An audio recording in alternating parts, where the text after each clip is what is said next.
ले लेते हैं, क्योंकि ये मतलब वैसे तो कार्यक्रम समापन का समय हो गया है, लेकिन ये सवाल है महत्वपूर्ण और हमने इस पर अभी हाल में बात नहीं की है। और ये पूछा है सुरेंद्र जी ने ही। जेन स्ट्रीट, ये जो मैनिपुलेशन हुआ सेबी के हिसाब से, अब ये कह रहे हैं कि मैनिपुलेटेड द मार्केट, लेकिन अगर ये बाजार में इसकी अनुमति है तो फिर उन्होंने किया है, ये बहस का मसला है। इस पूरे मामले को आपने कैसे समझा है? मतलब एक व्यू ये है कि नहीं भैया, सेबी के नियम साफ साफ कहते हैं कि भाई इस तरह से आप एक डिजाइन ऐसा बनाएं जिसमें आप बाजार को हिलाना चाहते हैं, वो नहीं चलेगा। और इस तरह के आरोपों में पहले भी सेबी ने बहुत लोगों को तड़ी पार किया है। और दूसरा ये कहता है कि भैया ये नॉर्मल हेजिंग भी तो है, हेजिंग में पैसा बन गया तो क्या दिक्कत है। नहीं राजू जी, थोड़ा लूपहोल तो यूज़ किया गया है, ऐसा मैं नहीं कह सकता नहीं, क्योंकि मैंने डेरिवेटिव्स में बहुत काम किया हुआ है, तो लूपहोल यूज़ किया गया है। लेकिन अगर दो सेपरेट एंटिटी के साथ आपने काम किया ना, अगर एक ही एंटिटी के अंतर्गत आपने इस हेजिंग को यूज़ किया होता तो बात कुछ और होती। आपने एक इंटरनेशनल एंटिटी ले ली और एक अपने यहाँ पे इंडियन एंटिटी ले ली, तो इंडियन एंटिटी को आपने डिलीवरी का मुद्दा बनाया और बाकी में आपने डेरिवेटिव पोजीशन क्रिएट की। तो अगर सेबी इस चीज़ को बोलेगी भाई एक होल्डिंग कंपनी के नीचे के स्ट्रक्चर में तुम सेपरेट एंटिटी में ये काम कर सकते हो कि एक एंटिटी के लिए दूसरा एंटिटी हेज कंसीडर कर सकता है, नो क्वेश्चन, सब ठीक है। लेकिन by the very definition of corporate law, company law, यही बोला जाता है कि हर कंपनी एक सेपरेट एंटिटी है। मेरी कंपनी मेरे से डिफरेंट एंटिटी, तो दो अलग अलग कंपनी सेम एंटिटी कैसे हो सकती है? इन माई ओपिनियन लूपहोल को यूज कर लिया गया है। लेकिन जो दूसरा पॉइंट है कि भाई इसी तरह के मामलों में सेबी ने पहले भी, वो मामले भले इतने बड़े ना हो, लेकिन लोगों को पहले भी बाजार से बाहर किया है। अगर बाहर किया तो ठीक ही किया है ना, बाहर तो करना ही चाहिए। तो अगर आपको बाहर कर दिया, नहीं एंटर करने दिया, तो इस तरह आपने यूज किया तो ठीक ही किया है। मेन क्या कहता है कि आपका जितना कैश में पोजीशन है आप उतना डेरिवेटिव में पोजीशन लो, हेज करो। लेकिन आप ये डेल्टा गामा के नाम पे तो खेल खेल रहे थे ना, तो इतना ही हेज किया है क्या? नहीं किया। बहुत ज़बरदस्त काम हुआ है। तो कैलकुलेशंस तो बिल्कुल क्लियर हैं कि एक प्लान्ड मूव है। देखिए, हम कैलकुलेटेड मूव लेके चलते हैं ना। जैसे मान लीजिए कि अगर मुझे किसी कंपनी ने दिया कि सोमेश कुमार तुम एक्स अमाउंट ले लो, हमारा 7-8% का कॉस्ट है, तो मुझे 2% कॉस्ट छोड़ के उसके ऊपर निकालो। अब मैं अपने कैलकुलेशन बिठाऊंगा कि इस पे मैं कितना आर्बिट्राइज बिठा सकता हूँ, उस आर्बिट्राइज से फिर कितना अमाउंट रिस्क पे रख सकता हूँ, उस रिस्क पे रखूंगा तो उस रिस्क को मैनेज करने के लिए मुझे कितना कैपिटल किधर से करना पड़ेगा। ये मैथ बनता है। इतना बुद्धू तो कोई नहीं है, ये मैथ बनता है। बहुत सिंपल काम है। मेन क्या है आपको पता है? Financial muscle. जेन स्ट्रीट के पास पैसा इतना है, था उसमें वॉल्यूम में, कि इस चीज़ को मैनेज कर सकता था। अगर उतना प्राइस इम्पैक्ट नहीं क्रिएट कर पाया तो और कैपिटल ला सकते थे। तो वो डर पीछे नहीं है कि मेरा पैसा खत्म हो गया, अब मैं उसको मूव कैसे करूँ। पैसा पीछे बहुत पड़ा हुआ है। तो अगर पैसा पीछे पड़ा हुआ है ना, तो देखिए ना, सिंपल है ना, आपका स्टॉक गिरता जा रहा है 10-10% आप एवरेज करते जाओ। सम पॉइंट इन टाइम 100 रुपए का एवरेज ही आपका 10 रुपया हो गया, तो 20 रुपया हो गया, तो आपका पैसा डबल हो गया। बट पॉइंट ये है कि आपके पास पैसा अगर 100 रुपया है, आपने रिस्क पर 10 रुपया डाला है। 90 रुपीज़ का आपने फाइनेंशियल पावर रखा हुआ है कि जब जरूरत पड़ेगा मैं पंप करूंगा। 10 रुपये में ही काम हो गया, मैग्नीफाई हो गया ना मेरा रिटर्न। जी, इसको सुमेश जी, मान लीजिए जिसको कुछ नहीं पता, उसके लिए बताइए कि पूरा किस्सा हुआ क्या है। किस्सा सिंपल है राजीव जी। क्या किया है कि मैंने कैश में एक स्टॉक रख लिया, ठीक है। अब मुझे उसके अगेंस्ट डेरिवेटिव्स में पोजीशन बनाना है।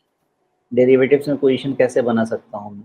मेनली जो ऑप्शंस यूज़ करके, क्योंकि फ्यूचर्स यूज़ करके कोई फ़ायदा नहीं है, बिकॉज मेरा कैश में पोजीशन है। वैसा ही सिंपल फ्यूचर्स में पोजीशन है, कॉन्ट्रा पोजीशन नहीं बन सकता।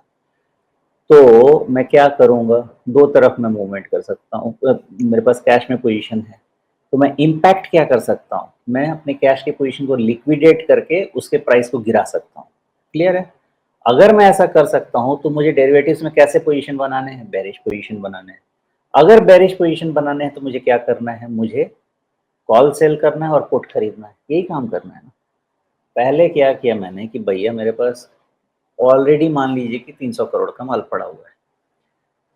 उस चीज़ में मैंने 50 करोड़ और डाल दिया और उसके प्राइस को बढ़ा दिया।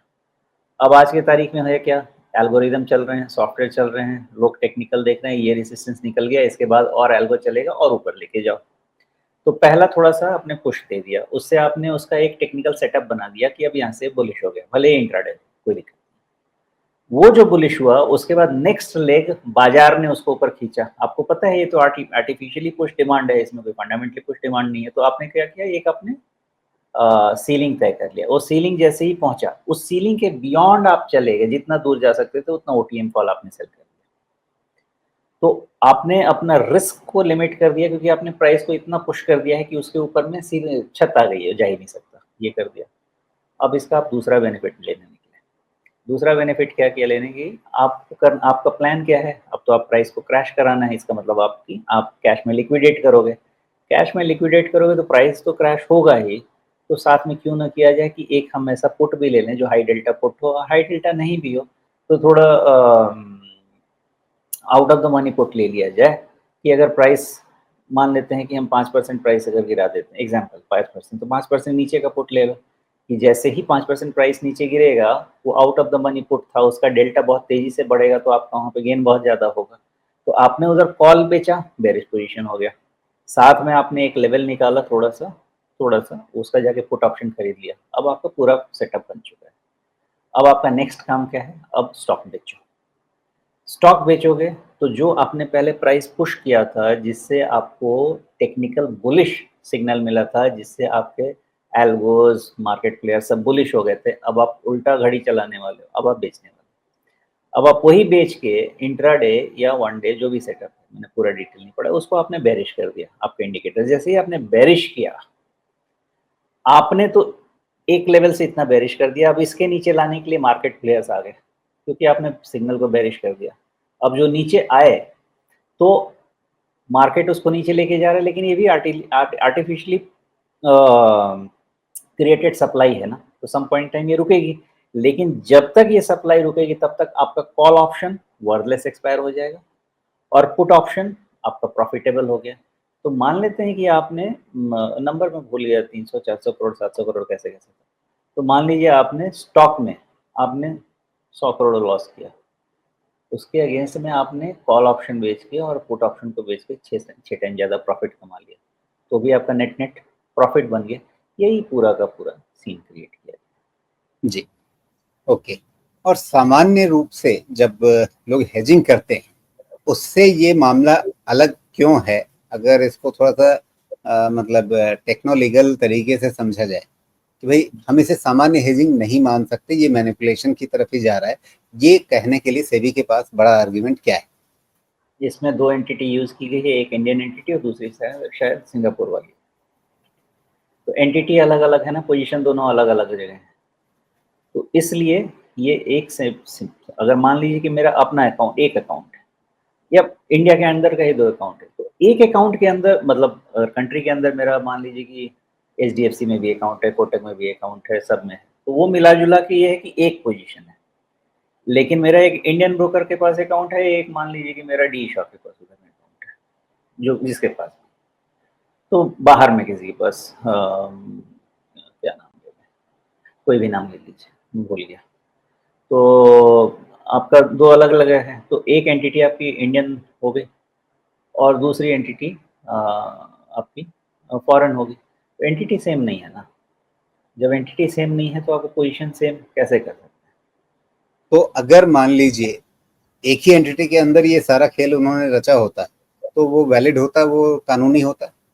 अगर वैल्यू टू वैल्यू मैच हो जाए तो 100 के अगेंस्ट 100 करोड़ का मेरा पोज़ीशन है और उसके अगेंस्ट उतना वैल्यू अगर मेरा सेलिंग में मैच हो जाता है, तो फाइन है, मैंने उस पोज़ीशन को हेज किया।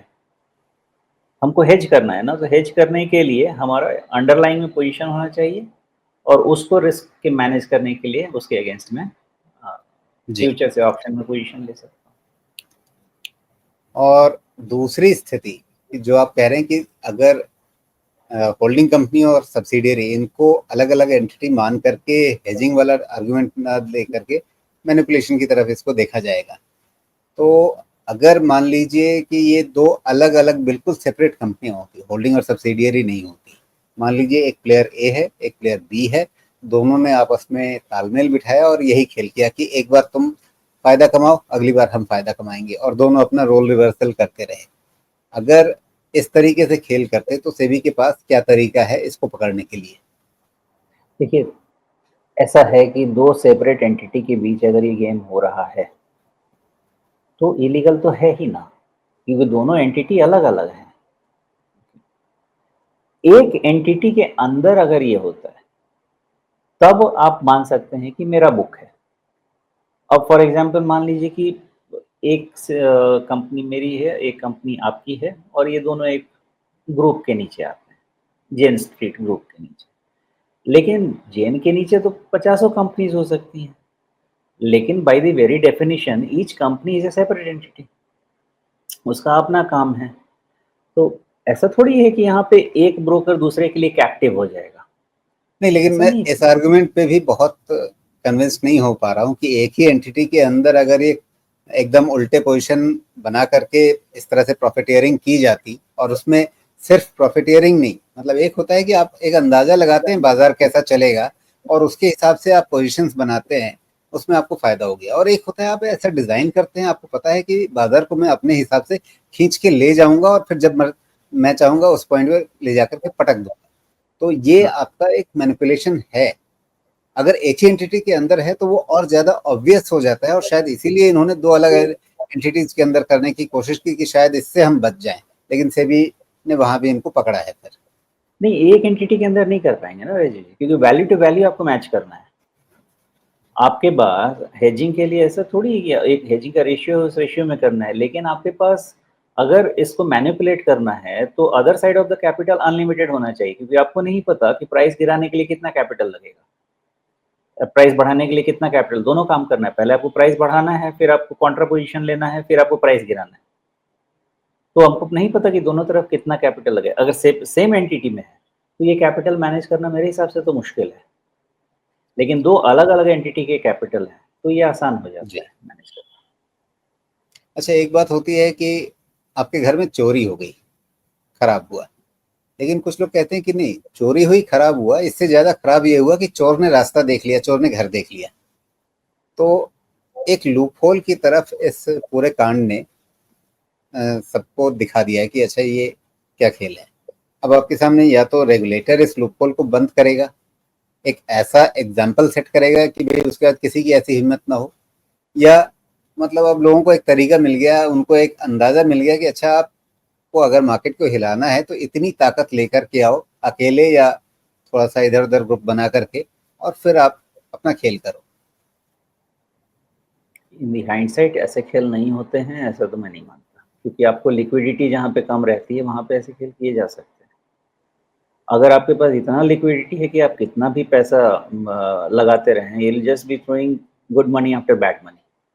लेकिन जहाँ पे थोड़ी लैक ऑफ लिक्विडिटी है, जहाँ पे आप अपने कैपिटल से उसको इन्फ्लुएंस कर सकते हैं, यहाँ पे वैसे भी किया जा सकता है। ये कोई बहुत बड़ा रॉकेट साइंस नहीं है, तो सिंपल मैथ है कि जो मुझे इंडिविजुअल अपने स्टॉक्स में ऑपरेटर करते रहे पहले से। सिंपल है, ये कोई बहुत बड़ी चीज़ नहीं है। एवरीथिंग राजीव जी, मेरे ये मैं हमेशा से लोगों को कहता हूँ कि पैसा बनाने के लिए सबसे ज़्यादा ज़रूरी क्या है ना, आपको अपना कैपिटल लूज़ नहीं करना है।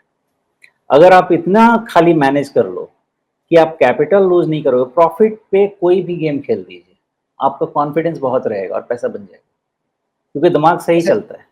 अच्छा, इस घटना ने मतलब एक विश्वास खिलाया है।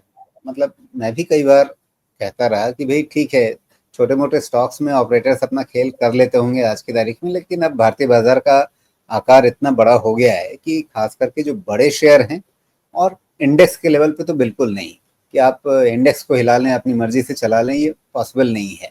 ऐसा मुझे लगता था, इस घटना ने इस विश्वास को गलत साबित कर दिया।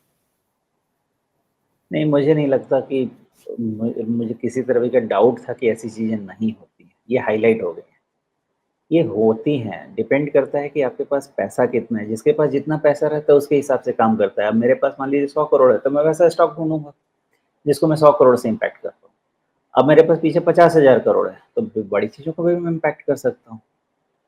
तो ये मेरे पीछे कितना पैसा है, उसी पे सारा गेम टिका हुआ है। आप सिंपल एक एग्ज़ाम्पल लीजिए ना कि इतनी सारी कंपनीज़ चल रही हैं ऑपरेशनल लॉस में, कैसे चल रही हैं? पीछे पैसा है, तो कितना लॉस मैं अब्ज़ॉर्ब कर सकता हूँ, उसके पीछे मैं प कैपिटल लगा दूँगा। ये बहुत आसान काम है। डिपेंड करता है कि मैं जो करने जा रहा हूँ, क्या मेरे कैलकुलेशन सटीक है कि उसके पीछे जो मुझे कैपिटल लगाना है उतना मेरे पास रेडी है तो हो जाएगा। नहीं है, तो जो भी आपने डाला है वो पैसा डूब जाएगा। तो अगर आपको ₹100 की ज़रूरत है और आप ₹500 के साथ जा रहे हैं, वो हो जाएगा, इम्पैक्ट कर आप सकता बार-बार है। इशारा कर रहे हैं कि ये बट होता रहा है, तो क्या मतलब ये बट जैन वाला किस्सा आइसोलेटेड केस नहीं है कि भई अचानक से इनको समझ में आ गया और इन्होंने इस लूपहोल का फ़ायदा उठा लिया? नहीं, ये चीज़ होता रहा है, अभी भी हो रहा है, लेकिन क्या बोलते हैं उसको, बहुत अब कम हो गया है। पहले ये बहुत आसान था, बहुत ज़्यादा हो रहा था।